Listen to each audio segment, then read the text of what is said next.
We are with the guys of Anthrax in Montreal tonight, part of the Canadian tour. It's been a while since you've been to Canada. Well, we were here last year. Right. You did the Heavy Montreal one show, but a full tour, it's been quite a bit. It was missing. It was missing. That's why we came on this. This is the third leg of this tour, so it made perfect sense to come back out, because we weren't going to do a third leg, but we had a lot of emails and stuff coming from Canada about not hitting it, and they were right. So it's a good time, and plus these shows have been doing great, so it really works for us. They've been doing really great. Now, Worship Music came out a year ago, and you've managed to sell over 100,000 copies. But now the plan is, or what is the plan? Are we back in this? Now, I know you're doing the covers, some Black Sabbath and all that stuff. How is that going to be released? EP or you re-release the deluxe? I'm trying to get Rob to talk more. I think it's going to be. I think what the rumor is it's going to be a re-release of Worship Music with some bonus tracks. There was talk at one point of separate EP, but I think it's going to be a re-release of Worship Music. That's what it seems like. So then, what's the follow-up? The true follow-up to this album? Have you started demoing anything? No, huh? Not there yet. We still have another week after this tour stops. We have 3 weeks off. We go with Motorhead in Europe for a month. So there's still more touring. And let's be honest, we still want to work this record. We have a lot. We think it has a lot of life left. And 100,000 records is a great achievement. Now we're really excited about that. And between downloading and everything else, it's equivalent to like a gold record. That's what everybody says. And it really is. So for us, we're really happy. We didn't expect it. And we're really excited. Now, is it important for a band like Anthrax to actually make records in this day and age? I mean, you could just do a couple of songs, throw them on iTunes, and off you go. You gotta keep going. You gotta keep challenging yourself. I won't want to keep playing the same songs. I mean, no, but listen, Motley Crue put out Sex, and they went on tour with Kiss, and that's all we're getting. Yeah. Anthrax could do that. Do you really need 12 songs? Do you want to do that? I don't want to do that. I want to stay fresh and relevant. I don't want to. Not that those guys aren't. It's just for me. I want to keep creating. That's what we do. It's what we've always done. I want to rest on our past. So for you, an album is important. Absolutely. It's not an old concept. Yeah, because I mean, listen, and plus these kids, even you came in and saying this great record. I want to hear that. Thank you. I want to do that. I think we have something to say. I think it keeps us fresh. I could not just keep playing the same songs. It's hard enough when you have to play the songs that you want to change around the set. But if we don't have the fresh songs in it would really get tedious. It really would. It would. Now, we've only got 10 minutes ahead, so we'll move through topics here. Rob, you've been with the band on and off for what? 10, 15 years now? 12 years, I think. 12, huh? You also do producing. Are you doing any producing when you come off the road with Anthrax this time around? I haven't been off the road with Anthrax in a long time. But now you're a full member, right? I mean, you feel this is home. Yeah, I haven't had time to. We've been touring relentlessly since the record came out, so I haven't really been thinking about any production work outside of this. When we have some time off, it's a big stretch of time. I'm just sitting at home in New York. I might book something. But. Now, when you started with the band, you were part of the Bush era. You got Joey back. How does that feel to have him in front of you singing every night? Joey's been killing it. I think he's singing better now than he ever did. I'll agree to that too. It just seems like he's just amped up, like overly amped up. It's great. So it's been really good. The fans have been really receptive. And the response has been great every night. So it's a good thing. It's a good thing. And you're doing movies. Movies. You see, you got time off. That's when you get some time off. You look these creative outlets. And here's the producing. I have the acting thing. That came up with a friend of mine's an agent in New York, and she asked me to come in and read for this thing. And it was easy as that. There's readings from Tim Buckley, part of Rich Dell, went great. Is there more? I hope so. When we have downtime, that's what I like to do. And, we all have our different things, but. Again, Anthrax has been number one. We've been on the road consistently for how long has it started? My God. Even before the album came out, because we had the whole Big Four thing. Right.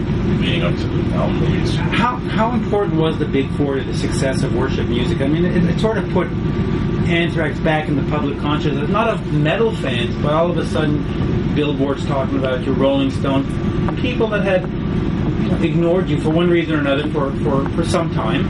And now you're back at that fort. Howard Stern's talking about it. it's huge. It put us back in the limelight. I mean, Metallica's the biggest band in the world, right? You know, and to be on stage with them, let alone a big four, one of the other four bands, is huge for us, and it puts in front of this whole new fan base. I mean, really, we have, and I have to tip my hat to Metallica.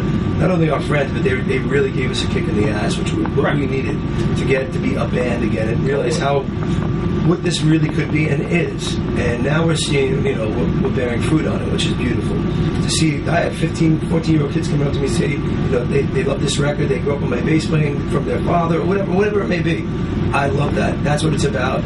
So now we have this whole turnover between the younger kids and our older crowd, which we love. They got the ball rolling, but had you made a horrible album, it would have ended there. I mean, your great album. You got to come up with the goods. Right. Nobody cares if you don't come up with the goods. That's the end of the day. If we had this record, we knew we had something special. It all worked. It was the perfect storm. We knew it was the right thing to do at Yankee Stadium to release it around that time. Right. It was a big hype thing on that, the Big Four. It all worked nicely, but we knew we had the goods, so to speak. Yeah. But it was hard to get the album out. I mean, there was a lot of starts and stops on this one, right? I mean, the great thing about the whole Big Four tour and like how the whole thing happened, you know, Anthrax was in a weird spot, you know, before that tour happened. Yeah. We didn't have a singer, so, you know, basically, you know, when Joey came back, it was more about doing the Big Four shows, right? And not so much about, you know, moving forward, joining the band, doing a record, like all that stuff. It kind of happened really organically, which I think is the best way it could have gone down, you know. But yeah, I mean, so in that, looking at it from that perspective, I think Metallica, just that whole Big Four situation really, you know, gave us a major kick in the ass to get our shit together. Yeah, and was it playing with those guys that, you know, with Slayer and Megadeth, and was that brought into the studio? Did you take some stuff that they were doing and go, oh, that would sound great? No, the record was pretty much done. Okay. It was pretty much done with that, except Joey's vocals and stuff. So we knew because we're fans of this music, we knew we had some great stuff underneath. So to come, and Joey's the cherry on top. It really was. He was all right, this is going to put us over the top because it sounds so great when we actually heard the vocals on it. But but that was totally inspirational. Were you scared though when Joey came in to do the vocals? Were you like, what? I just wanted to hear it. I knew it because he's got a great voice. I was never worried about his voice, and I was just so comfortable when I heard that sound of our music and his voice. So blended together again, I knew it was fine. I knew this is going to be good, and people will get this because we're fans, and I just got into it immediately. I said, "This is fine. This is going to be great." Now, I know we're running out of time.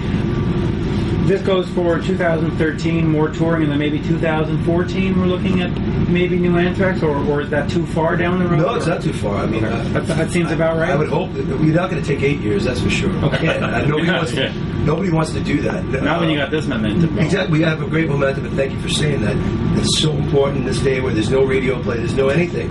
We have to do this on our own. So we have their ears, right, which is great, and thank God for that. And we're not going to let that go. We want to come up, write a record, and just be this band that people like, you know, and the band that we are. So. And I know one question that fans have asked me to ask if I met Anthrax was, what's going to happen with all the Bush era songs? Will more of them start coming into the set? I mean, there's been one or two once in a while, but is there any? It's a difficult question, isn't it? It's because there's so much. You know the catalog. I'd like to play them. Yeah, I would love to. But there's so much. You know the catalog. Yeah, I know the catalog. How do you do it? It's so hard. Well, you do a 4-hour show. Like Springsteen. Like Springsteen. Yeah. You just get out there. Yeah, but it's got to be frustrating for you a little bit because that's mostly your stuff, right? But hey. That's when rock came into.